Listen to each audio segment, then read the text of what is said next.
Ok, boa noite a todos. Dando sequência à nossa aula, à nossa reunião magna do CEPET, nesta terça-feira. Nós vamos falar agora da prova do título de especialista em medicina intensiva.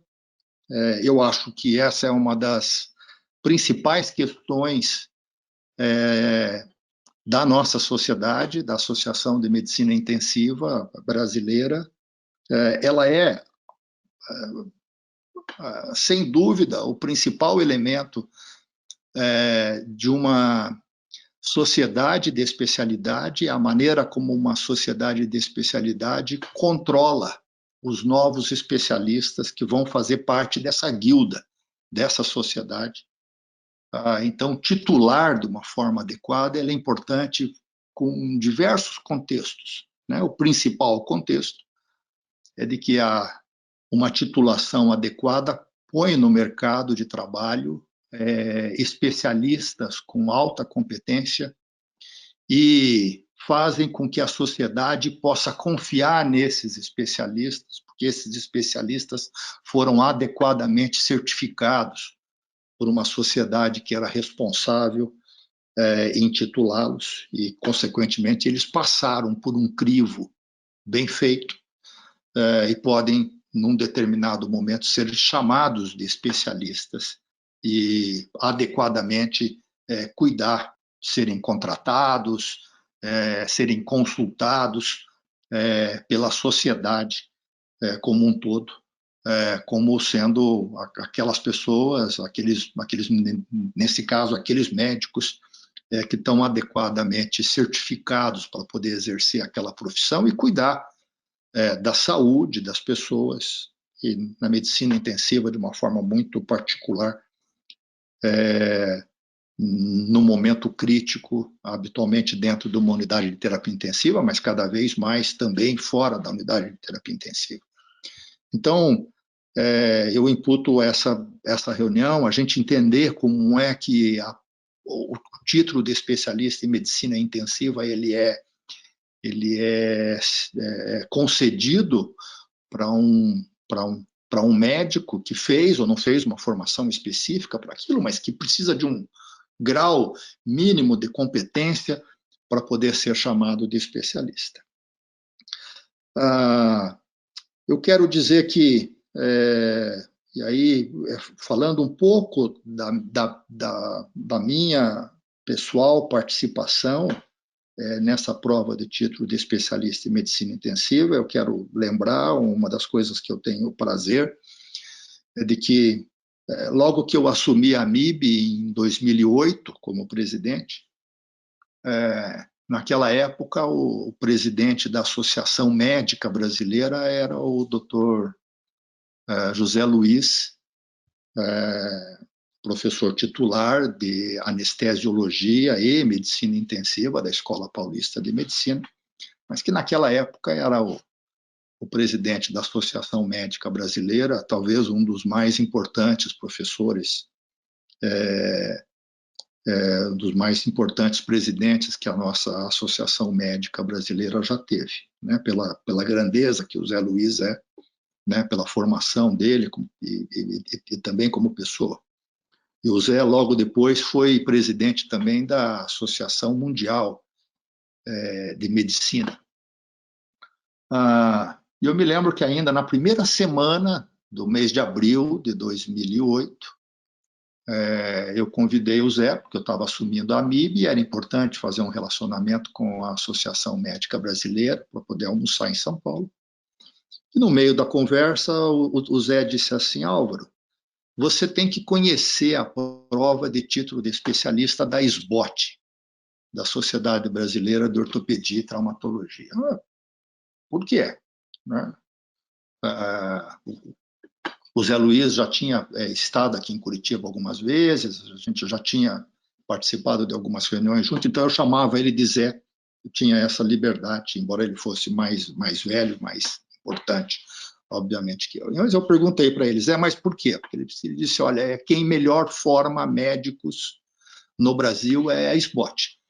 Eu sei que você quer aprender com os anestesiologistas, como eles formam, mas você tem que ver a prova da SBOT. E, curiosamente, a prova da SBOT já era 2 semanas depois, uma prova que eles fazem em Campinas, e que tem exatamente esse modelo que a gente acabou copiando da prova de título de especialista, numa prova, uma parte teórica, uma parte prática, as diversas divisões. Esse método hoje, todo ele foi copiado lá na minha gestão, em 2008. Em 2008 a prova ainda não foi desse jeito, foi uma prova em Salvador, mas a prova em São Paulo, em 2009, foi a primeira prova de título de especialistas nesses moldes. E ela foi trazida para a AMIB, basicamente, por um anestesiologista e intensivista que tem, consequentemente, quem a gente vai trazer hoje para poder falar dessa prova é o Bruno Bravinho. O Bruno Dr. Bruno também é anestesiologista e depois médico intensivista, tem uma formação muito semelhante à do Zé Luiz Gomes do Amaral. O Bruno é formado na Universidade Federal do Espírito Santo e depois fez residência médica em anestesia e depois em medicina intensiva. Fez uma especialização em anestesiologia e medicina intensiva na McGill, em Montreal, no Canadá. E hoje trabalha, foi o nosso líder, o nosso presidente da prova de título de especialista da comissão da AMIB, e ele vai nos contar um pouco sobre a evolução, então, dessa prova, desse modelo, e de como ele vê a importância da formação do médico intensivista através deste modelo de certificação por pares, né, que eu acho que ela é fundamental, e o Bruno fez um trabalho excelente nesses últimos 2 anos, e ele vai nos contar um pouquinho disso. Antes disso, Bruno, eu quero rapidamente mostrar aqui eu estou compartilhando a tela, vocês estão vendo a minha tela? Sim? Sim.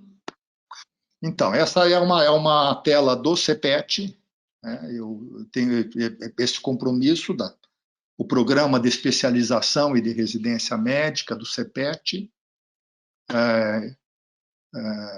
Nós temos um PM desde 1999 e nós fomos quem desenvolveu o primeiro programa de residência médica da Comissão Nacional de Residência Médica do MEC no Hospital de Clínicas e depois no Hospital do Trabalhador. No Hospital de Clínicas, o CPET ainda se responsabilizou pelo programa até mais ou menos 2010, e desde então a única residência MEC que a gente tem é no HT.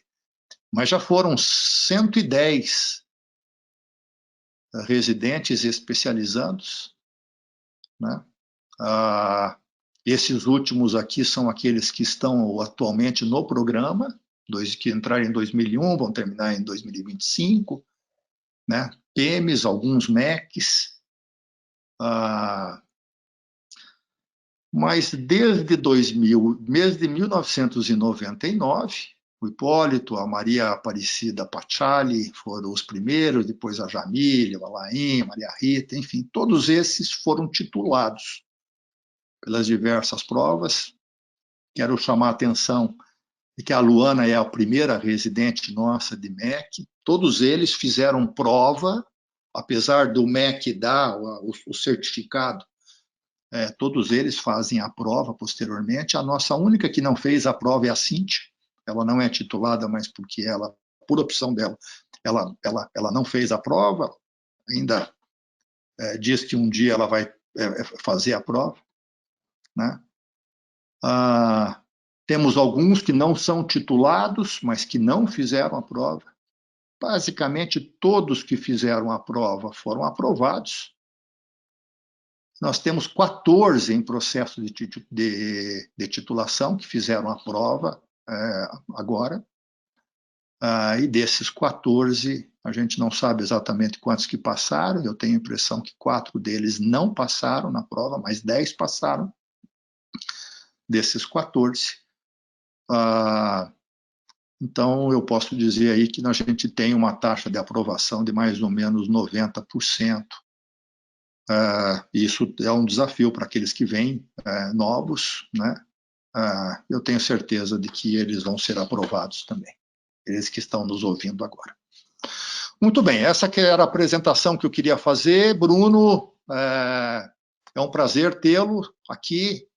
É a primeira vez que nós vamos falar da prova de título de especialista, e eu queria fazer essa introdução e ressaltar a importância da prova, ressaltar a importância da comissão. A gente vai fazer um comentário depois. A doutora Luana já está aí, agora eu já estou vendo a Luana ali. A Luana foi presidente da comissão de título de especialista da MIB em 2016, 2017. Então, queria te ouvir um pouco e depois abrir as perguntas, os comentários da Luana e de todos os nossos coordenadores, e da Mirella também. Bruno, estamos com você. Eu queria agradecer, Álvaro, aí, pelo convite, a Luana e a Mirella pela recepção aí. A primeira dificuldade dessa palestra é falar depois do Akamine, né? Pergunta de wearable e Mitaka, 5G, macacão e gotinha que dá a solução que só Deus sabe como faz lá no Japão há não sei quantos anos, né? Então, falar depois da Akamine é sempre um desafio. Mas é sempre um prazer falar da comissão de título, né? Porque eu acho que eu vou expor um pouco as minhas ideias e as minhas motivações de participar dessa comissão. Eu comecei nessa comissão, só para vocês entenderem um pouco da minha história, literalmente eu caí de gaiato no navio. Despenquei de paraquedas, assim, puf! Eu fui titulado junto com a Luana, eu fui titulado em 2008 e a gente descobriu isso durante a comissão. E em um momento de renovação da comissão, o Murilo, que estava saindo, perguntou para mim, você não tem interesse em participar? Eu tinha acabado de chegar do Canadá. Eu já estava me dedicando à terapia intensiva, eu tinha uma carreira dupla até 6 anos atrás, eu fazia anestesiologia e medicina intensiva. Larguei a medicina intensiva, a anestesiologia tem 6 anos, me dedico exclusivamente à terapia intensiva, então eu sou um anestesiologista como os poucos aí no mercado, né, que largou a especialidade primária para se dedicar à minha secundária, então eu gosto demais de terapia intensiva e hoje eu só trabalho com isso, né? E aí eu conheci cheguei na comissão em 2008, nesse 2012, esse é meu 8º ano na comissão, literalmente por uma recomendação do Murilo Santucci, né? E foi assim que eu conheci esse grupo e me apaixonei por ele, faço parte desse grupo há 8 anos, e esse vai ser o meu último ano, objetivamente falando, dentro da comissão. Então, o doutor Álvaro já me apresentou, né? Então eu sou anestesiologista de formação, sou titulado, fiz residência médica e título de especialista em medicina intensiva, trabalho no Einstein, dentro do Einstein eu já trabalhei como coordenador do programa de residência médica, como coordenador da pós-graduação, hoje eu sou responsável pelo Centro Elso, de ECMO, e atuo na coordenação médica da UTI. E o mais importante para essa reunião é que é meu 8º ano na comissão, e hoje atualmente eu sou o presidente dela. No passado eu fui o secretário da Luana, e hoje o Akamine é o meu secretário, e a gente dividiu essa função aí entre nós dois. Acho que uma coisa muito importante, que eu não sei se todo mundo conhece, é como essa comissão é formada. E ela é uma comissão porque ela é formada por várias pessoas. E, coincidentemente, foi na gestão da Mirella que a gente criou um estatuto para definir quem entra e quem sai, né, que ele foi construído. E, nesse contexto, na verdade, hoje nós somos 9 membros. E essa comissão, ela tenta agariar o maior número de pessoas possíveis, Brasil afora. Por quê? Porque se o nosso objetivo, na verdade, né, é de reconhecer e titular o médico, a gente precisa de insights, né, de várias pessoas, de várias regiões, para fazer uma certificação que seja válida. Nos últimos 2 anos, né, vocês viram aí, o edital mudou, o edital esse ano saiu do ar, o edital voltou, o edital teve novo período de inscrição. E que confusão foi essa com esse edital, né? Por que isso aconteceu? Um ano difícil, acho que um biênio difícil para terapia intensiva, né, do ponto de vista de trabalho, mas também de valorização do especialista. Nessa pandemia, eu costumo dizer, essa pandemia, se tem uma coisa que a gente aprendeu dessa pandemia, é ser intensivista, né? Ela colocou, se alguém tinha dúvida que nós somos uma especialidade médica, a dúvida se desfez para todo mundo nesse momento, né? Porque você via os clínicos tratar de prona, ventilação e ECMO, e eles ficavam bastante assustados quando o sangue saía fora do corpo. Eu costumo dizer, quando eu comecei a trabalhar com ECMO, que essa era a última fronteira da terapia intensiva. Quando o sangue sai para fora do corpo e volta, e o doente continua vivo e falando, a gente está fazendo uma coisa que é muito particular de uma especialidade, né? Então, isso é muito importante. Então, vamos lá. Vocês viram, né? No slide anterior, nós somos uma comissão de ímpar, né? Literalmente de número e de pessoas formadora. E essa comissão ela é ímpar por um motivo muito simples. Porque quando a gente discute a prova, e a prova ela tem um modelo de discussão com reunião mensal, que inicialmente era presencial e agora virou por Zoom, a gente faz literalmente os votos de Minerva, né? O que é o melhor para o candidato. Porque o objetivo dessa prova é, de fato, validar a formação do intensivista que nós queremos ver à beira do leito. Então, é importante ter membros do Sul, Sudeste, Norte, Nordeste e Centro-Oeste dentro desse pool de pessoas que elaboram a prova, para garantir que todos os vieses de formação que nós temos pelo Brasil afora sejam contemplados dentro dessa prova e não seja uma prova que reflita, por exemplo, a medicina intensiva de um estado ou de um serviço especificamente, né? Então, algumas coisas mudaram na prova e eu acho que essas mudanças que aconteceram nesse momento de pandemia, e eu acho que a pandemia, na verdade, ela foi um acelerador dessas mudanças, né? Então, eu não sei se é de conhecimento de todos, mas a gente faz a prova, a AMIB, né?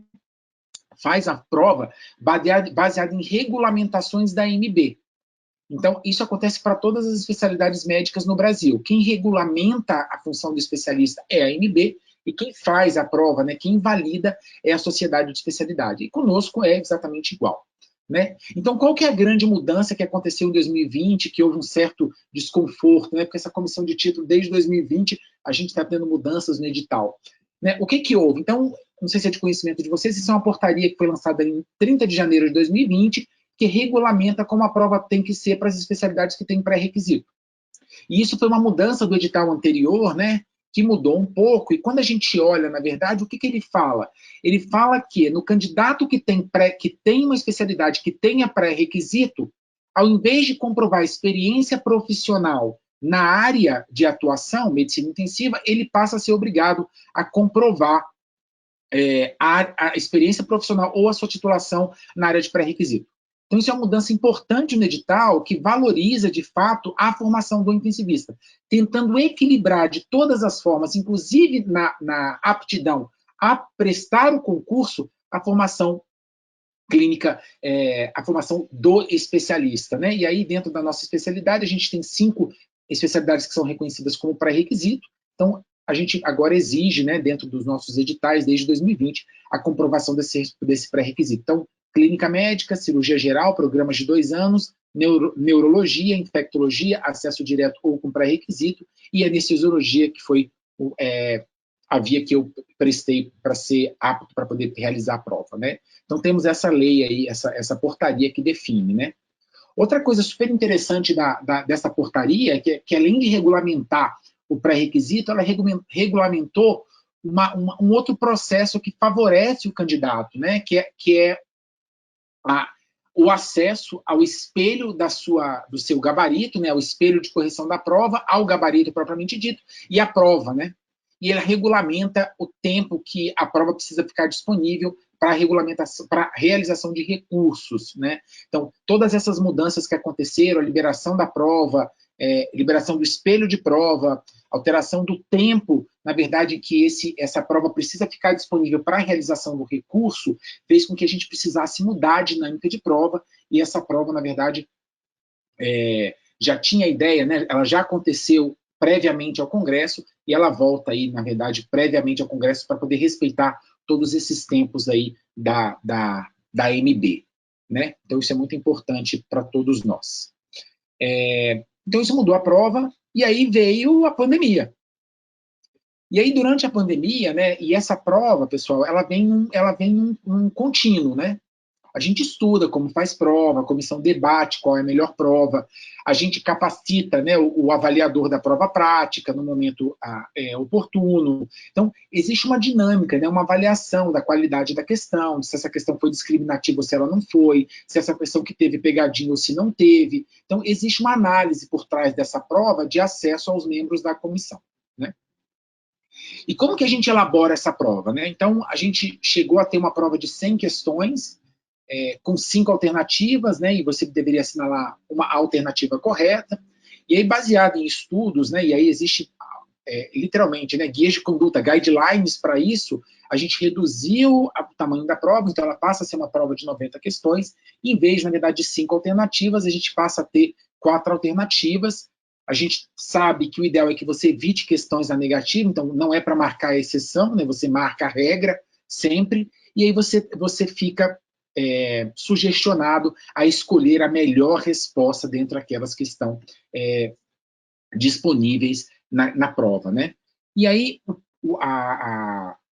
a nota de corte da prova, a nota de corte já foi nota 5, e aí numa análise, na verdade, das provas de especialidade, nós chegamos à nota 6 como nota de corte, e aí numa nova adequação ao edital, seguindo o exemplo da cirurgia geral, a gente agora faz uma prova que é 70% da maior nota, né? Então, mostrando aí como a gente funciona, tentando equiparar a prova, né? E esse 70% da maior nota é uma forma da gente não segurar a nota de corte, mas garantir, na verdade, que quando a prova for mais difícil, a gente vai tentar manter o mesmo parâmetro, na mesma equidade da avaliação ao longo do tempo.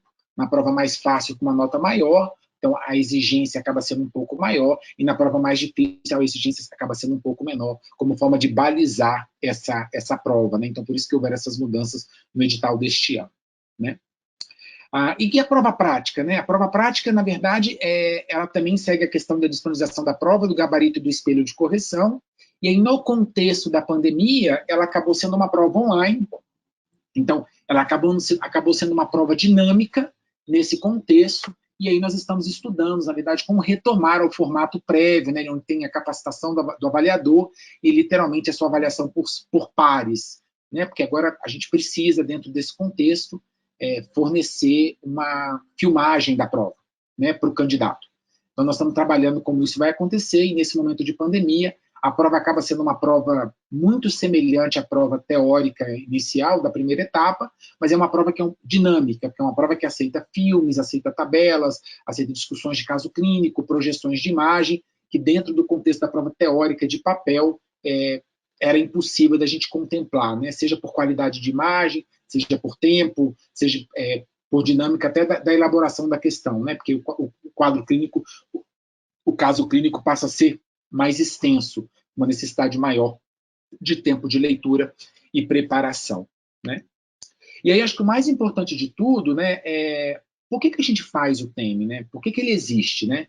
O doutor Álvaro falou muito bem, né? Então, por quê? A primeira coisa é que é uma certificação válida em todo o território nacional e você permite que vários médicos sigam essa trajetória, não regulamentando o acesso exclusivamente via residência médica. Quando a gente olha Brasil, né, quando a gente tem uma visão mais macro, a gente tem pessoas, por exemplo, que formaram e precisam trabalhar para poder ajudar a sua família. A gente tem pessoas, na verdade, que precisam trabalhar para poder pagar financiamento. Tem pessoas, por exemplo, que precisam trabalhar e voltar para a região de origem, no interior, e lá não tem essa formação disponível. E ele trabalha em terapia intensiva. Então, quando você cria uma validação que permite, na verdade, que vários candidatos, por diversas vias, comprovando um pré-requisito mínimo, sejam submetidos a uma avaliação que é constantemente balizada frente a normas e regulamentos, você garante, na verdade, a qualidade desse especialista, ou pelo menos você visa garantir a qualidade desse especialista à beira do leito, né? Essa certificação, ela não é exclusiva brasileira, né? Então, por exemplo, vou falar do meu exemplo, né? Eu passei um tempo no Canadá e, por exemplo, você só podia chamar o anestesista de anestesista se ele passasse na prova de título do Royal College, que é o equivale à nossa prova da AMB. Né? Então, existe uma dinâmica do tipo, você precisa fazer o título se você quiser ter todas as prerrogativas, né, da lei relacionada a esta especialidade. Dentro do Brasil, um outro exemplo, por exemplo, é da anestesiologia, que tem o seu título de especialista ligado à residência médica, né? Então você faz 3 provas ao longo de 3 anos, que é a duração do programa da anestesiologia, e aí uma coisa super interessante, no futuro, se você quiser um título de especialista, você está com o título superior. E aí a anestesiologia se organizou no seu modelo assistencial, de valorizar esse título através de escala de plantões diferenciadas para quem tem um TSA, uma remuneração diferenciada para quem tem esse TSA, dependendo do grupo e da área que você atua. E até uma questão pessoal, de obtenção do título, porque é um título que tem uma arguição oral, em que você também é avaliado por pares, e que tem uma outra dinâmica de obtenção dessa especialização. O título de especialista, ele valoriza, né, a especialidade e o especialista, porque ele reflete a boa prática da medicina intensiva, independente da região. Então, eu costumo dizer que a prova ela precisa refletir o intensivista que a gente espera à beira do leito, e não necessariamente aquele que a gente forma. Aquele profissional que é dedicado, que reflete esse profissional, ele vai ser aprovado. Agora, aquele que faz, né, por exemplo, só dá plantão, não se dedica à especialidade, essa pessoa não pode ser chamada de especialista. Ele não pode liderar um time. Né? A gente precisa fazer essa distinção, essa valorização do especialista. Né? Ela visa comprovar um conhecimento mínimo, né, através dessa prova, desse revezamento de membros, desse espelho da prática da medicina intensiva Brasil afora, né? E aí, quando a gente garante uma qualidade, e a gente pensando, na verdade, que essa titulação está regulamentada para liderar, para ser o coordenador ou rotina dentro da unidade de terapia intensiva, e que dentro dessa prova há quesitos de qualidade e segurança que precisam ser atingidos dentro da formação técnica desse profissional, a gente garante, na verdade, tenta garantir, né, dentro desse quesito dessa prova, uma assistência mais segura e de maior qualidade. Tudo isso por uma prova, por um processo seletivo, na verdade, por um concurso, né? Acho que a melhor palavra para ele é um concurso de especialista em 2 etapas. Né? E eu espero, né, o Álvaro mostrou aí, 90%, né, mais uma turma aí em processo de obtenção. Eu acho que, de fato, isso é de se orgulhar. Né? E esse título ele é tão importante, eu acho que todo mundo está vivendo a pandemia, né? E aí, por uma medicina pública bem realizada, apesar de toda a nossa dinâmica política envolvida na política de vacinação, né, nós estamos tendo controle dessa pandemia de uma forma satisfatória. E aí, por exemplo, eu vou falar um pouco do meu serviço. Né? Nós tínhamos 120 leitos, no pior momento da pandemia nós chegamos a 298 leitos de UTI. Nós chegamos a contratar 70 médicos em regime CLT. E hoje nós temos 39. E o departamento não permaneceu com 298 leitos. Nós estamos um pouco menor.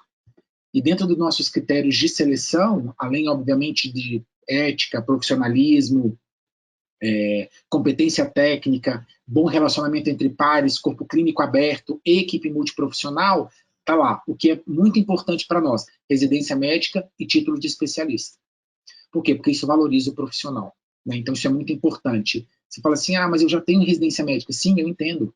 Essa é uma forma de formação válida que te torna apto, né, ao concurso. Mas a validação daquela por pares, que acontece a nível nacional, chama-se prova de título de especialista. Então, eu acho que o nosso objetivo como especialidade é formar esse grupo, na verdade, entender que existem as prerrogativas dadas por lei para quem faz a residência médica, mas a titulação, né, o participar desse concurso nos diferencia, porque nós deixamos de ser avaliados pelos pares da residência e somos avaliados por pares Brasil afora. Então, isso é muito válido, isso é muito importante para nós. Né? É uma certificação que foi dada por um grupo, né, que elaborou uma prova que é de várias regiões do país. Quando tinha a prova prática no modelo presencial, você era avaliado por pessoas do Paraná, do Rio Grande do Sul, de São Paulo, Minas, Espírito Santo, Paraíba, Pernambuco, Manaus, Amazonas, Mato Grosso, né, mostrando, na verdade, a qualidade e a validação dos pares dentro dessa prova.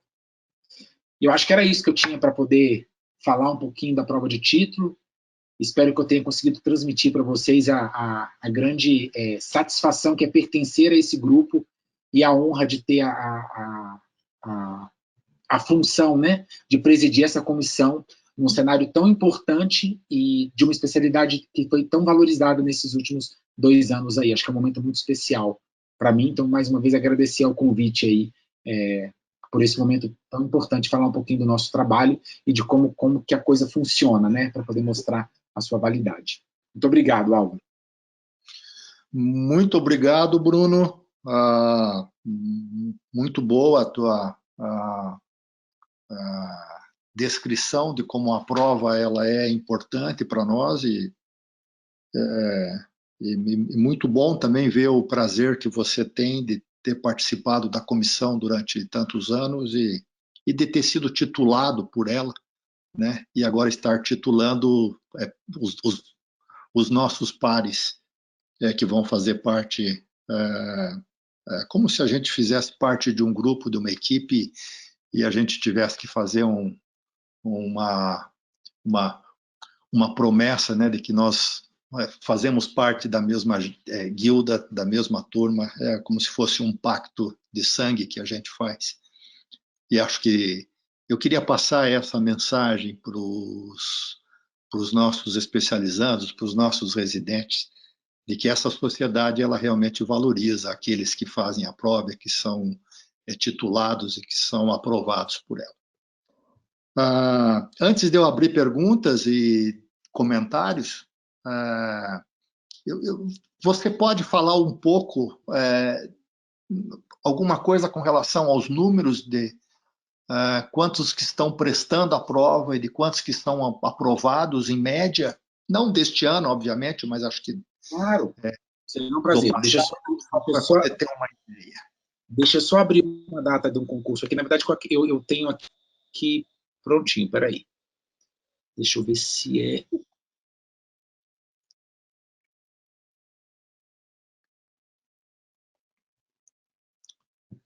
Eu vou mostrar uns dados aqui, porque mostra como a nossa via... Se você puder compartilhar, se você achar que dá para poder compartilhar. Não, já vou compartilhar.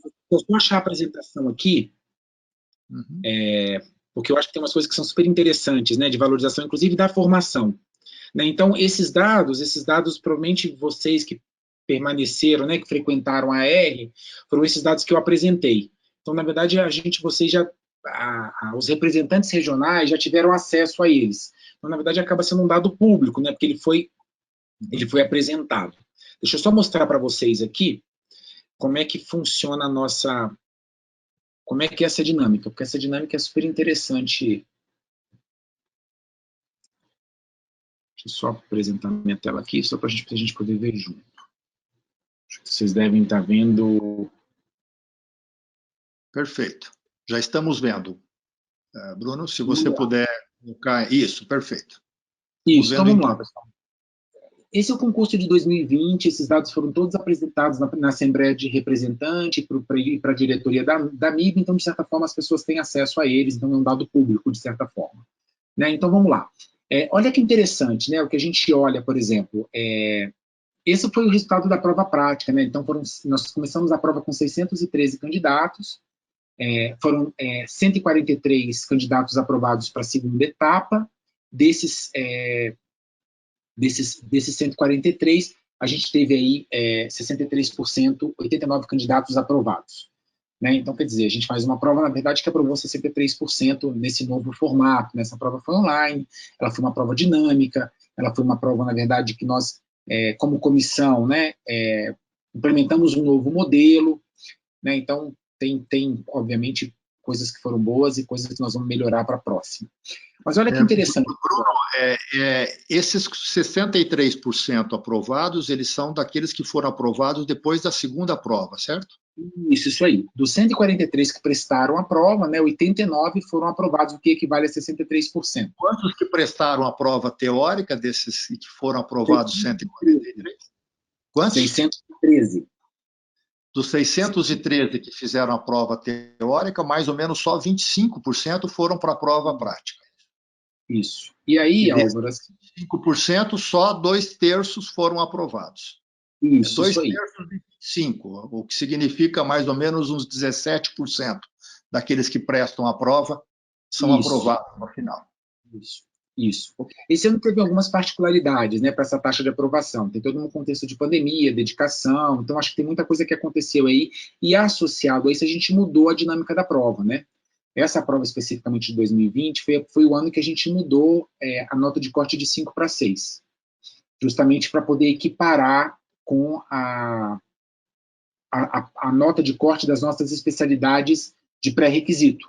Todas elas cursam com 6. Né? A medicina intensiva, dentro daquele contexto, daquele pool de especialidades, tinha uma nota de corte de 5 e todas as outras especialidades tinham uma nota de corte de 6. Então, a gente fez essa modificação do edital. E aí nós tivemos essa taxa de aprovação, e aí fizemos uma revisão juntamente com a diretoria executiva, e a gente optou por seguir o modelo da cirurgia geral, que é 70% da maior nota, né, como nota de corte. Então, isso aí esperamos ter um reflexo na dinâmica deste ano. Né? Então, vocês verem que a comissão de título é uma coisa dinâmica, e o que a gente valoriza, de fato, é a transparência do processo seletivo, né, da avaliação em si. Então, olha que interessante, por exemplo, né, a gente vê que o PEM, né, de 3 anos aí, teve aí 71% de aprovação, seguido de 80% aí da residência médica. Né? Então, residência médica e PEM de 3 anos tiveram aí os seus grandes percentuais de aprovação. Né? Depois seguido do PEM de 2, e aí, por último, na verdade, a experiência em medicina intensiva.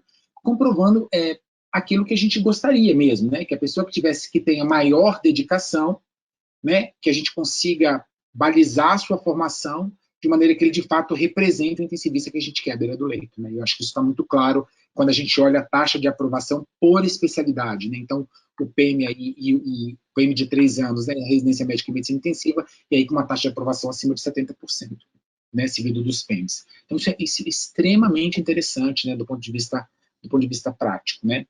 Mostrando, na verdade, que quando a gente olha de forma geral, as regiões são, o Nordeste, né, teve uma aprovação aí de 71% dos seus candidatos, né, e o Sudeste, o Sul e o Centro-Oeste em torno de 60%, e o Norte com a menor taxa de aprovação de 50%, mas também um pool de candidatos muito pequeno, né, quatro candidatos foram aprovados 2, né, então por isso esse 50%, né, mostrando aí, na verdade, como que a dinâmica funciona.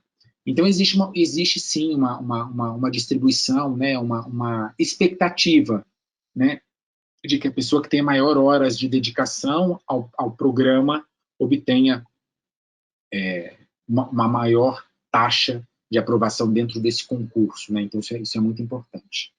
Né? Muito bom. Muito obrigado pelos dados. Vamos começar agora um pouquinho de discussão. Luana, tudo bem, Lu? Acho que queremos te ouvir um pouco, a tua experiência e os comentários com o Bruno, por favor. Oi, doutor. Boa noite. Oi, Bruno. Boa noite. Que saudade, que prazer tê-lo conosco. Eu tenho aqui, doutor, a honra, né, de participar aqui, de comentar rapidamente essa apresentação do Bruno. Eu quero dizer para todos que o Bruno, além de um excelente médico e um colega intensivista, o Bruno é meu amigo. Nós trabalhamos juntos por alguns anos na comissão de título e constituímos uma amizade. E é um grande prazer tê-lo aqui falando para todos nós aqui no CEPET, né? Em breve ele vai vir nos visitar, ficará hospedado na minha casa, e aí eu vou levá-lo aí no CEPET para conhecer. Oba, vai ser um grande prazer. Vamos ver se a gente arruma uma outra apresentação para ele, se vier no tempo que possa isso ser feito. Com certeza, doutor. Talvez Só não me coloca para falar depois do Acamine. Eu falo antes e o Acamine fala depois. Vou trazer o Acamine para poder comentar, ele só te elogia, Bruno. Luana. Justo. Gente, assim, né, eu já fui presidente da comissão de título, tive essa honra, né, essa incumbência, e participar da comissão de título, mesmo sem ser presidente, é um grande desafio, né? Você é uma vitrine na sociedade, você executa uma função que é extremamente importante, como o doutor Álvaro já colocou, né? E ser presidente da comissão de título, então, é muito pesado. E eu quero parabenizar o Bruno e dizer que ele executa isso com muito sucesso, né? Parabéns aí a toda a comissão. O título de especialista, doutor, nossa, eu conversar sobre o título de especialista é uma coisa assim muito importante para mim, né? Eu aprendi ao longo dos anos, a valorizar demais o título de especialista, justamente porque eu fiz parte dessa comissão. Em 2008, quando eu me titulei, junto, né, fazendo a prova comigo, tinha um colega que eu conheci, que eu sabia que não tinha feito residência de terapia intensiva, ele tinha feito de cardiologia. E ele foi lá, fez a prova de título e passou. E aquilo me fez, assim, um mal tão grande que eu escrevi uma grande carta para a AMIB reclamando que eu tinha passado e outras pessoas também tinham passado que não mereciam, etc. E com aquilo eu fui chamada para fazer parte da comissão de especialista. Para eu aprender, né? Acho que para eu calar a boca e ver como é difícil fazer uma prova, para eu largar a mão de ser chata, né? E lá eu fiquei por 10 anos na comissão de título de especialista, né? E eu acho que ser um médico titulado na AMIB, para quem faz a prova, quem está prestando essa prova, ser um médico titulado é algo assim muito, muito importante, é algo que valoriza demais e que nos deixa extremamente, extremamente felizes, né? Então, o que eu queria dizer é que quando você se titula e você vê que você faz parte do mesmo grupo de pessoas como o nosso chefe, o doutor Álvaro, a doutora Mirella, a doutora Fernanda, a doutora Lorena, o doutor Rafael, o doutor Danilo, por que não o doutor Bruno, o doutor Acamini, né? É uma grande honra. Então, realmente, foi um grande prazer, é uma tarefa árdua, e eu acho que a gente vai avançando cada vez mais, né? Todo ano tem novidade. Por quê? Porque nós temos que melhorar o nosso título. A ideia é fazer o melhor título, a melhor prova de título do Brasil. Hoje, ela é uma das melhores do Brasil, junto com a da anestesiologia e com a da ortopedia, né? Nós somos referência. As outras especialidades hoje vêm aprender conosco, né? Então, isso é uma grande honra. Então, as coisas vão mudando, sempre para melhor. Eu acredito que todas as mudanças são melhores. Na minha gestão, a gente implementou umas duas mudanças diferentes, dois avanços. Na gestão do Bruno, mais avanços, né? E assim as coisas vão caminhando. Então, pessoal, eu quero estimular vocês, dizer que é maravilhoso ser especialista, né? Eu sou uma defensora, acho que vai ser muito bom quando todos vocês forem nossos colegas titulados. Vai ser um prazer muito grande. Parabéns, Bruno, novamente. Luana, Bruna, a parte prática, ela tem duas metades, né? Ela tem uma metade que é uma construção de cenários, que são apresentados numa grande sala com 80 pessoas, 100 pessoas, já não sei mais quantos, porque faz tempo que eu não participo, com 2 avaliadores. Então, é a essência mesmo de que você é certificado por pares, né? São 2 especialistas que estão ali na frente avaliando se as tuas perguntas elas estão adequadas ou não. E depois tem uma parte que simula como se fosse um workshop, algumas coisas práticas. Então, eu posso dizer que tem uma parte teórica, tem a parte de cenário baseada em casos clínicos, uma verdadeira certificação para o pares e uma parte de workshop. O que é mais difícil para poder construir nessa prova? Né? É claro que possivelmente cada uma delas tem uma vertente diferente, mas qual é a parte da prova que é mais desafiadora para quem constrói a prova? A prova é muito legal, né? Por exemplo, quando a gente fala da questão da parte de discussão teórica, né? E essa parte já mudou de nome algumas vezes, né, Luana? A gente começou com casos clínicos, depois a gente colocou cenários em terapia intensiva, justamente para poder ampliar, né, o escopo e tirar o escopo exclusivamente do clínico, né? Tirar e ampliar o escopo para a parte, na verdade, que hoje que é muito importante dentro das instituições, né? Que é a parte de qualidade e segurança. Então, por exemplo, a gente já teve, quando a gente colocava caso clínico, teve candidato que reclamou, porque a gente cobrou gestão, processos de qualidade de melhoria contínua. Então, essa parte, ela tem um desafio, não só pela capacidade técnica, né? Porque ela não é só isso que é avaliado nessa prova, né? Essa prova, quando ela é feita aberta e você faz uma avaliação por pares, Você tem toda a possibilidade de avaliar postura, você tem a possibilidade de avaliar conteúdo teórico, capacidade de liderança, organização de ideias, exposição de ideias. Então, tem uma parte cognitiva que é muito interessante nessa avaliação por pares, né? Então, esse é um desafio. O outro, que eu acho, na verdade, o maior desafio. O outro desafio, muitas vezes, envolve trabalho em equipe e tomada de decisão sob pressão. Porque é de conhecimento de todos, né? A prova, essa parte prática, né? A gente já tivemos 5 estações, né? RCP, vias aéreas, ventilação mecânica, hemodinâmica. Luana, tá faltando um, me ajuda aí. Procedimentos, isso aí. A gente já fundiu via aérea com RCP, porque era difícil você cobrar só a via aérea fora de um contexto, objetivando melhorar e fazer que tenha uma sequência, né, de tomada de decisão dentro desse período que o candidato tem que demonstrar capacidade e habilidades manuais, e de diagnóstico. Então, por exemplo, já tivemos Swan-Ganz na prova, já tivemos marca-passo, já tivemos padrões de ventilação mecânica, ajustes de ventilação mecânica. Eu acho que o mais desafiador, eu acho que a parte prática é a parte mais desafiadora. Porque, por exemplo, eu vejo o pessoal da ventilação mecânica, eles têm simuladores que simula resistência, que simula volume corrente, que simula a sincronia. Então, eu acho que essa é a parte mais difícil, tanto para quem faz, porque tem uma dinâmica manual de mudança, né, para poder demonstrar para que a prova flua, e até para o candidato, né, porque ele precisa, de fato, se posicionar.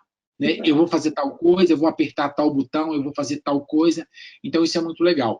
E o desafio para os próximos anos, né, é tornar essa prova, na verdade, como preencher todos os pré-requisitos para MB, né? De ter uma prova que tenha um gabarito, que tenha um espelho desse gabarito disponível, e se ela for para prática, tenha uma filmagem, né, que faça com que o candidato possa rever e ter capacidade de questionar essa prova. Então, acho que o grande desafio da prova, eu acho que é a prova prática mesmo, né, a parte do workshop, por causa desses desafios, na verdade, não só de elaboração, como de condução da prova, porque eu acho que é um desafio grande para o candidato.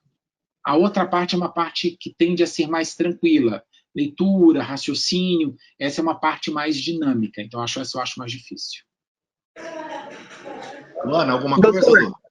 Então, olha, eu vou dizer que para o candidato a prova de habilidades talvez seja mais estressante, né? E por isso é a parte que mais chama atenção.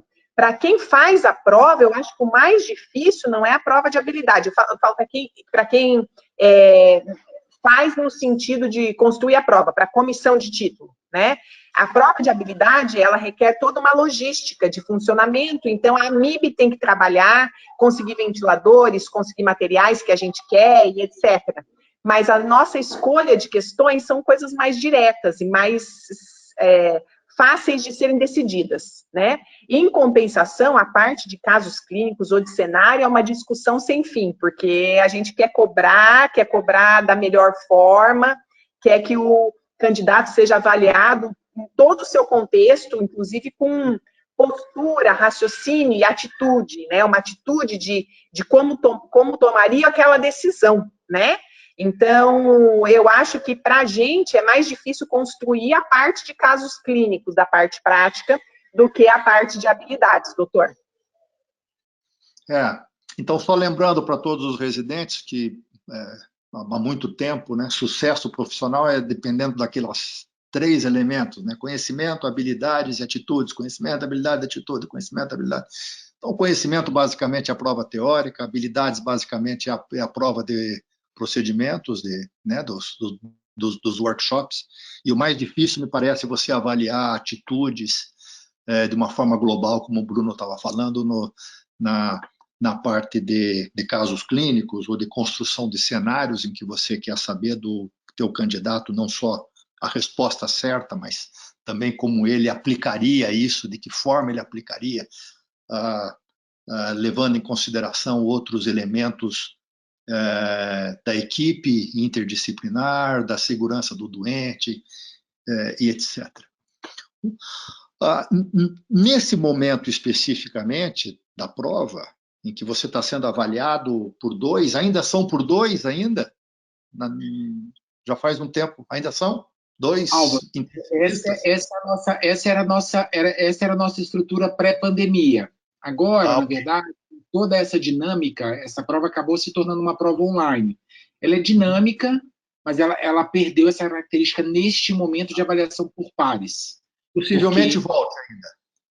Isso, acho que isso é uma grande discussão, é de como fazer essa prova, ainda garantindo a sua excelência na avaliação, né, do ponto de vista prático, né, por pares, dentro desse contexto. Então, eu acho que o futuro, eu acho que ele ainda está para ser definido. Eu acho que há uma demanda, sim, da sociedade por fazer com que essa prova volte para o seu formato presencial e por pares, né, e a gente sabe que isso, para a sociedade, é muito importante, né, mas vamos ver o que vai vir aí de regulamentação e regras, né.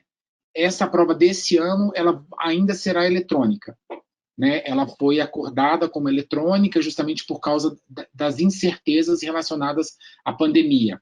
A prova de 2020, nós tivemos a data alterada 3 vezes.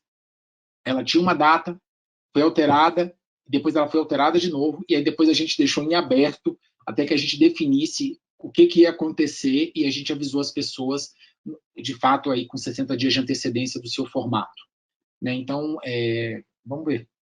Se você falar bem assim para mim, o que eu acho? Eu acho que ela tem uma chance de voltar a ser presencial? Ela tem. Eu acho que faz parte da história dessa prova. Agora, como nós vamos conseguir cumprir todos os pré-requisitos e garantir a segurança dela presencial é uma coisa que nós estamos discutindo.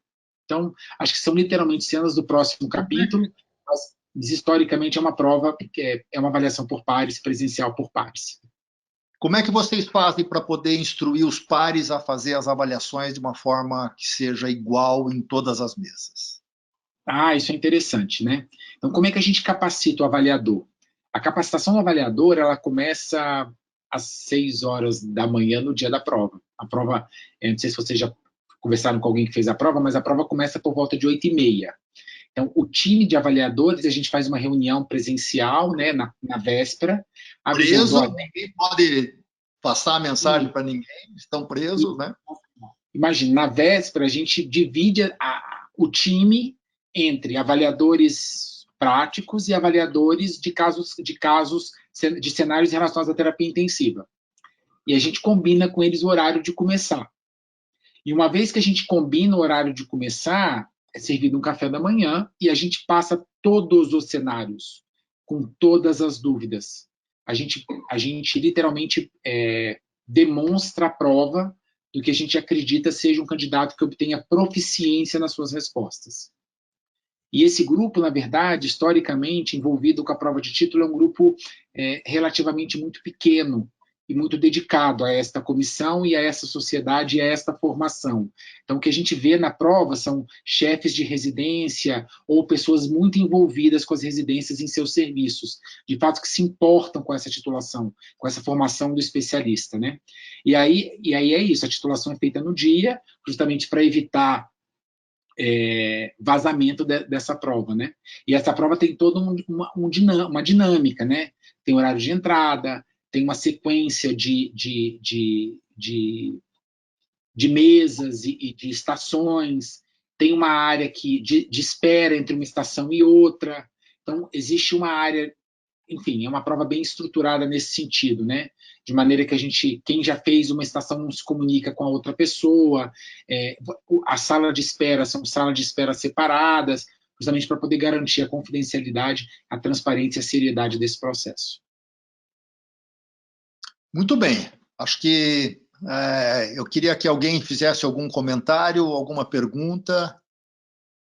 Nós já chegamos a ter 44 pessoas aqui e parece que tem 30 no YouTube ou no Facebook, 10 no YouTube e no Facebook, o que tem mais de 80 pessoas aí te ouvindo, Bruno.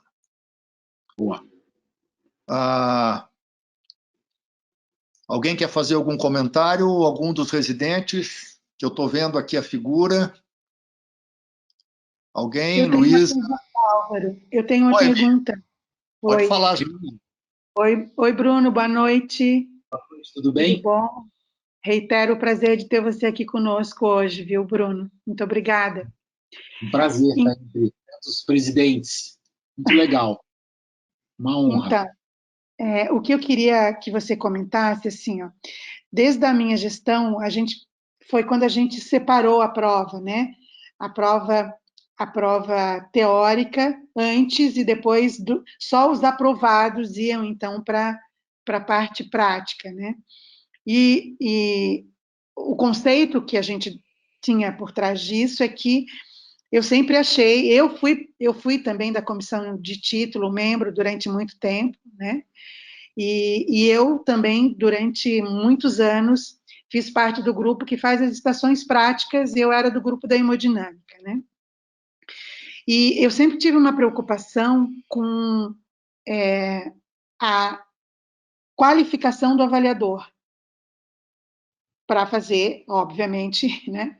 Então, o que a gente via muito era que a gente não conseguia dimensionar quem eram o número de candidatos que iriam para a prova prática, o número de avaliadores necessários para aquelas estações todas, e aí, meio de última hora, você tinha que pegar avaliadores disponíveis, muitas vezes pessoas que não tinham participado de provas anteriores e assim por diante. A meu juízo, isso prejudicava a qualidade da avaliação, né?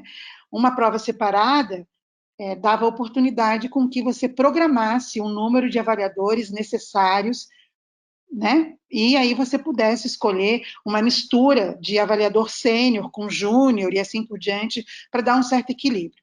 De todo modo, eu não sei, aí é a minha pergunta, eu ainda acho que não se faz uma avaliação dos avaliadores, né? Isso não está ainda formatado, né? E eu acho que é uma parte importante do processo da prova, né? Na ortopedia, voltando àquela questão que o Álvaro colocou, quando nós fomos visitar, eles tinham uma figura que era o sombra.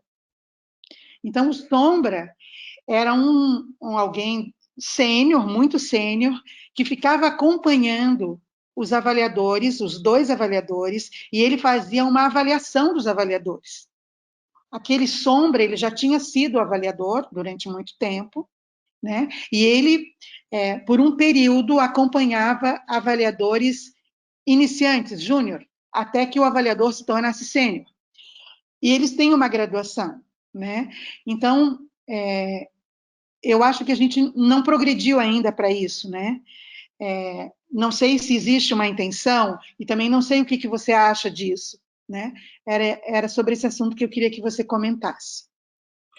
Mirela, assim, ó, eu acho que esse é o principal ponto de melhoria da nossa prova de segunda etapa.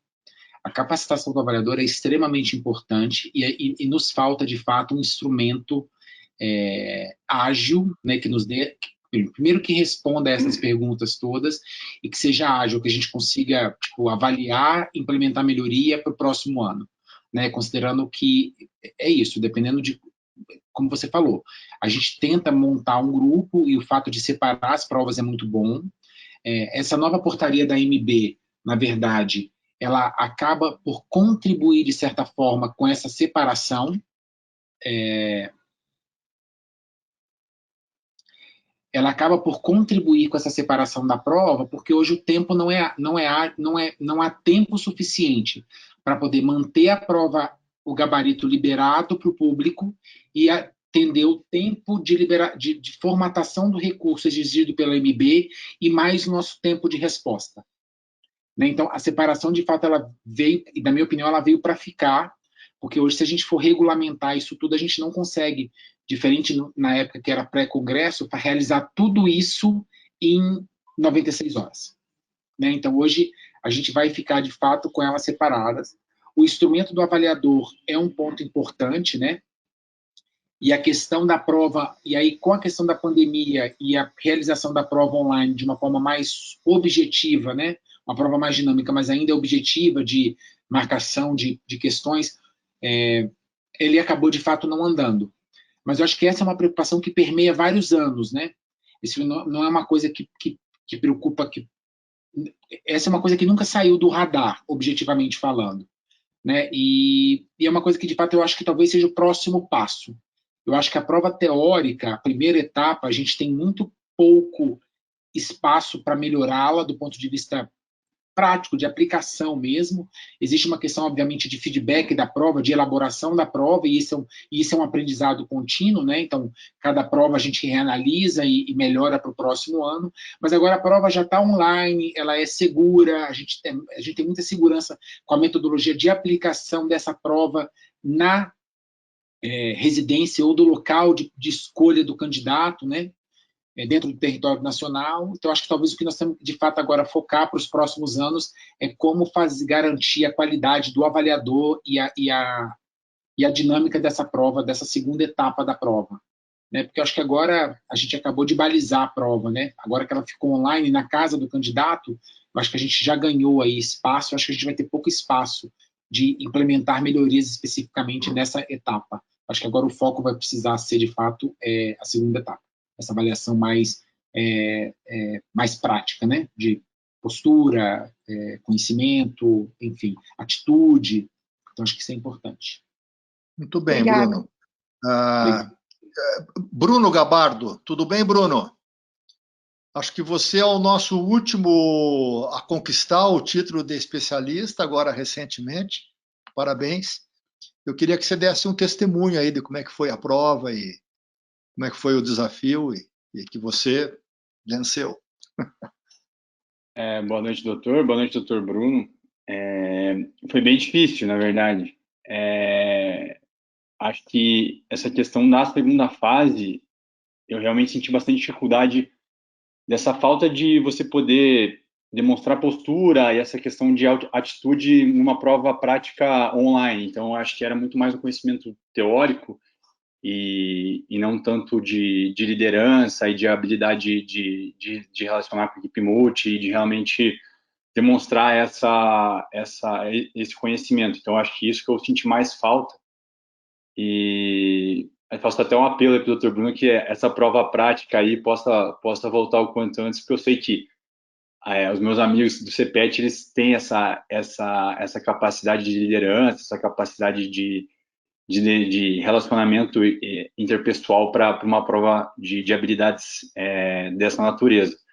Mas a prova realmente é muito bem feita. Acho que é uma prova difícil, mas não tem muito pegadinha e é só essa questão da parte prática mesmo que eu senti mais dificuldade. Legal, Bruno. Bruno, algum comentário? Porque muda mesmo, né? Não, assim, Bruno, de toda a sua fala, algumas coisas são muito importantes, né? A primeira é que a gente perdeu essa dinâmica com a prova online. Ela acabou sendo uma prova mais dinâmica, porque ela teve vídeo, com o intuito, na verdade, de avaliar a tomada de decisão, mas aí, se você falar bem assim, eu avaliei postura, não, eu não tenho como avaliar postura, né? Mas era, literalmente, dentro desse cenário atual, foi a melhor solução que nós conseguimos chegar para fazer com que a prova acontecesse, que a gente conseguisse sair da prova de 2020 para a prova de 2021, de forma que todo mundo fosse avaliado de uma forma mais dinâmica, né? Então, aquilo ali retratou uma parte da prova, né? A gente adaptou toda uma prova de várias questões, né? De várias metodologias para aquilo que a gente conseguia oferecer de seguro dentro desse momento. E sim, há um questionamento, na verdade, de como a gente vai fazer essa nova avaliação, né? Então, isso é muito importante, a gente sabe disso e nós vamos tentar trabalhar para que isso aconteça. E uma coisa que ficou muito feliz, assim, é uma prova difícil, mas ela não teve pegadinha. Isso para nós é muito importante, porque ela reflete o nosso compromisso, na verdade, de fazer uma prova que seja justa, né? Que a pessoa se sinta avaliado por ela, né? E não falar assim, ele passou porque ele chutou todas as letras A's e tinha mais A's do que B, então deu tudo certo. Entendeu? Então isso é uma dinâmica, eu acho que é muito importante, né? Ter essa percepção de que a avaliação, de certa forma, foi justa, porque é isso que eu tiro da sua fala, para mim é muito importante, considerando todo o cenário que nós vivemos, todas as adaptações que nós realizamos para poder fazer com que essa prova acontecesse. E sim, ela tem um ponto importante de melhoria, que é a questão de atitudes, né, que a gente não conseguiu avaliar nessa prova que é eminentemente online. Então você tem razão, né? Mas vamos seguindo e cenas do próximo capítulo. Muito bem, eu queria que algum dos residentes fizessem algum comentário, alguma pergunta. Alguém quer se manifestar ou eu chamo? Ninguém levantou a mão. Gustavo. Tudo bem, Gustavo? Ô, doutor, boa noite, tudo bem? Boa noite, tudo bem. Queria ver aí como é que você vê aí o desafio. Logo, logo você está formado e vai ter que fazer a prova no ano que vem. Olha, acho que é algo que eu e todos os outros R3, R4 que estamos para formar já estamos até conversando entre nós, né? Achando material, discutindo um pouco das questões. Já todo mundo um pouco apreensivo com a prova, né? Acaba sendo uma grande responsabilidade para todos nós aí passar, tirar o título, né? Afinal, a gente fez residência para isso, para ser intensivistas, né? E é uma carga de responsabilidade grande. Já está todo mundo, acho que, se preparando para começar os estudos aí. Ano que vem não vai ser um ano fácil. E a gente tem muita opinião do que os outros residentes que já fizeram prova, que os outros chefes falam, né? E a gente fica bastante apreensivo um pouco com essa diferença da prova ser online, né? Principalmente a prática, que era uma estação que todo mundo falava que era uma correria, que era muita pressão, que fazia diferença ali a tua atitude também na tomada de decisões. E estamos animados para fazer a prova. É isso aí, animado. É a palavra de ordem, porque depois dessa pandemia só pode sobrar animação. Porque tragédia e cansaço a gente vai precisar se recuperar. E logo. Acho que, baseado na nossa história do desempenho de vocês e daquilo que fizeram aí esses 2 anos de pandemia, vocês vão tirar de letra. Nós temos aí algumas pessoas que estão fazendo a prova, né? Então eu não vou chamá-los por ter aí um óbvio conflito de interesse, mas que eles estão com a expectativa e certamente eles vão ser aprovados. Fer, Danilo, algum comentário? Fernanda, Danilo? Oi, boa noite. Tudo bem? Tudo bem. Você que sempre fez parte das provas também, né, como avaliadora. Isso, então. Oi, Bruno, tudo bem? Tudo bem? Quanto tempo? Prazer em revê-la aí, boa noite a todos. Oi, Lu. Bem, acho que é um prazer ter feito parte aí dos avaliadores por alguns anos aí consecutivos, é uma experiência profissional para a gente como intensivista que eu acho que engrandece, assim, a gente fazer parte desse processo do outro lado faz com que a gente entenda muito mais e respeite muito mais essa prova. Acho que isso que trouxe bastante, e pensar, não, mas a gente vai ficar mais um dia, ou vai um dia antes, um dia depois, 6 horas da manhã, tem que ser assim, né? Acho que isso não pode ser diferente, mas e é um pessoal muito animado, a gente está, né, sempre junto, trocando experiência, e realmente, acho que a prova prática, essa presencial, ela é muito bacana e consegue realmente avaliar bastante, assim, e a gente, como avaliador, eu digo que a gente consegue ver, assim, algumas coisas na prática, né, a diferença de quem às vezes está mais nervoso ou de quem realmente não sabe, né, o posicionamento, a atitude, isso de alguma maneira, na grande maioria das vezes, assim, a gente consegue ver. Outra coisa que me chamou a atenção nos dados, e que eu acho que, pelo menos pelo que eu me lembre, é uma mudança aí dos últimos anos, até desde que eu fiz a prova, é a taxa de aprovação de quem fez PM, que ela subiu, né? A taxa de aprovação de quem fez PM, pelo menos lá atrás, no início, ela era consideravelmente menor do que quem tinha feito a residência. Então, isso foi uma coisa que me chamou a atenção também, acho que de alguma maneira reflete todo o trabalho que a MIB fez, e o senhor também, né, doutor, em relação à capacitação e a olhar para os PMs de uma maneira diferente e fazer com que eles tivessem requisitos para manter aberto e manter a formação, e acho que o resultado também se mostra através desses dados. Isso foi uma coisa que me chamou a atenção. E estou animada para quando tiver a próxima prova prática, Estou disposta. Não há ensaio clínico randomizado nisso, Fernanda, mas há uma evidência clara ao longo do tempo, em ensaios antes e depois, de que uma formação bem feita ela é valiosa e ela aumenta a taxa de aprovação e, consequentemente,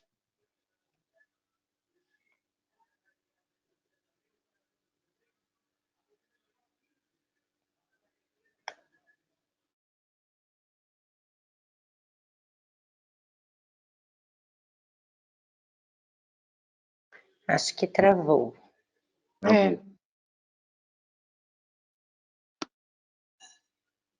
O doutor ficou congelado.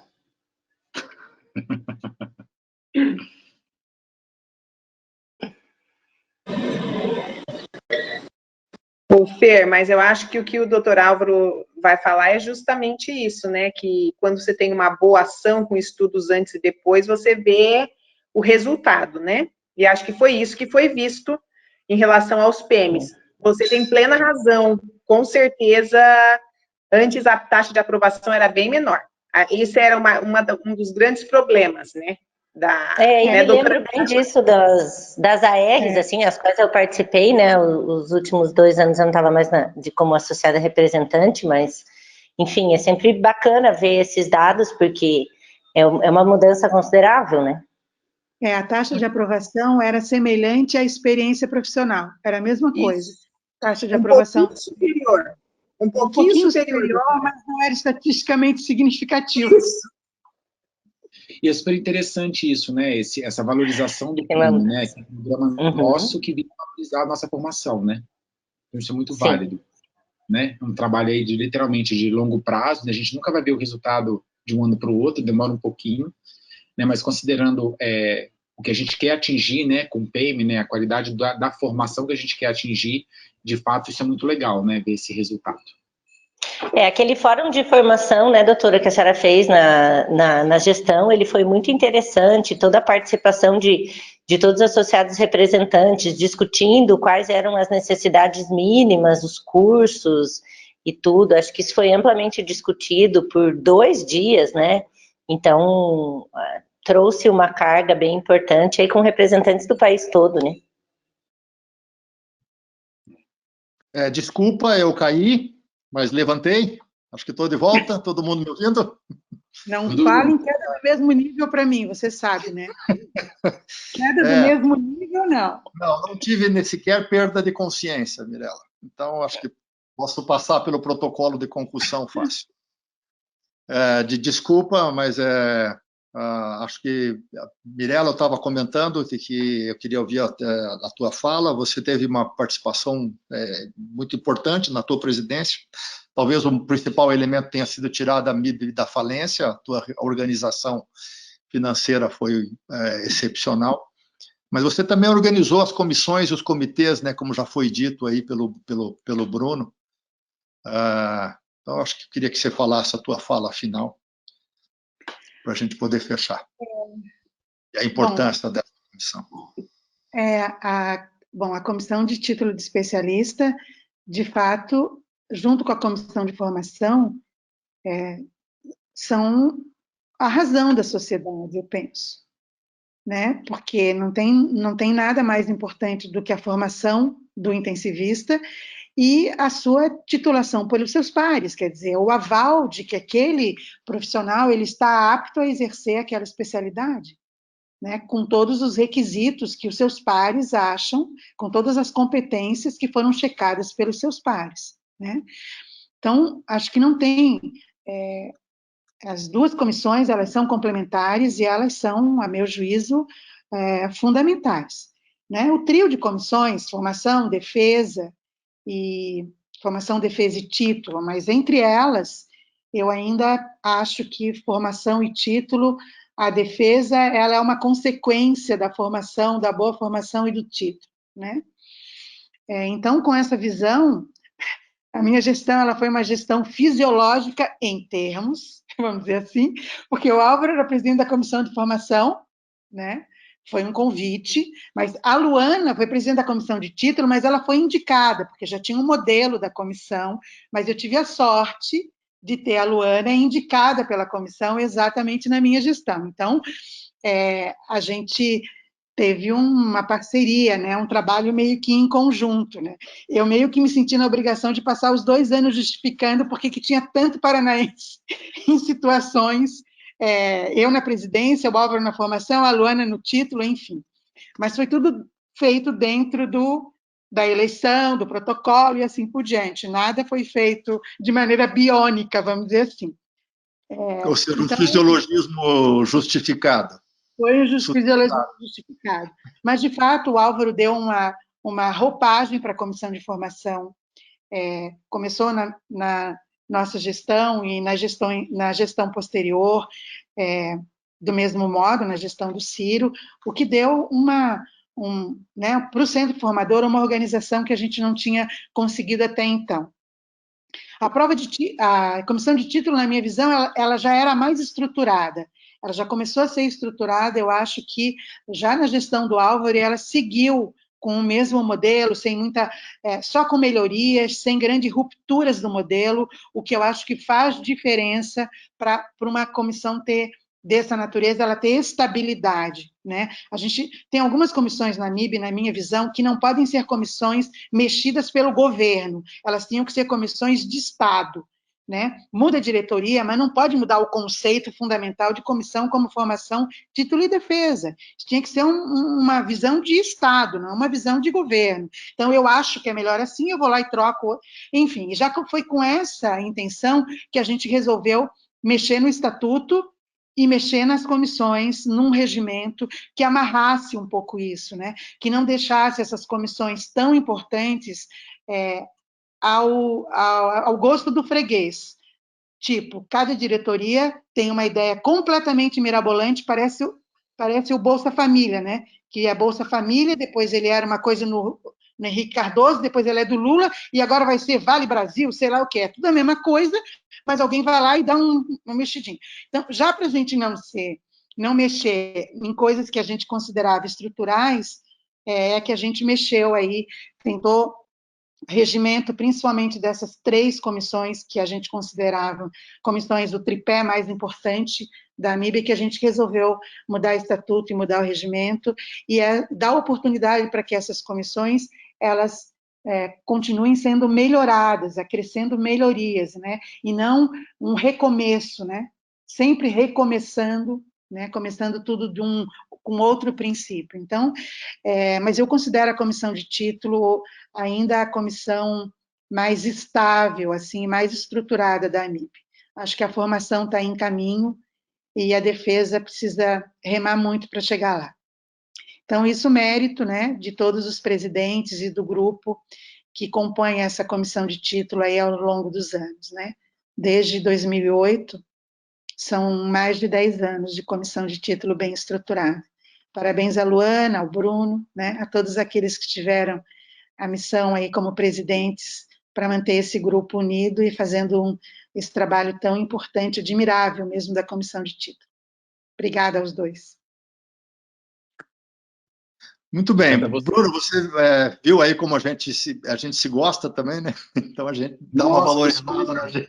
Isso, lógico. Né? Então, desculpa aí essa... Mas, algum comentário final? Eu concordo com a Mirela. Acho que acho que são 2 comissões que trabalham independentes, mas de certa forma uma é o reflexo da outra, né? Então, quando a gente vê, por exemplo, por que a formação do PM está aprovando pouco, né? Esse é um trabalho da comissão de formação, né? Ela que precisa construir, né, essa dinâmica. Então, essa parceria, na verdade, essa parceria independente, né? Vamos colocar dessa forma, porque elas não se falam, né? Mas esse olhar que uma tem sobre o trabalho da outra é muito interessante, né? De fazer acontecer. Então, muito bacana, de fato. Muito bem. Acho que a gente tem que terminar. Eu quero enfatizar que foi muito importante. É a primeira vez, não sei por que a gente não tinha trazido esse tema do título, da comissão de título de especialista antes para as nossas reuniões do CEPET. Essas reuniões existem já há mais de 30 anos.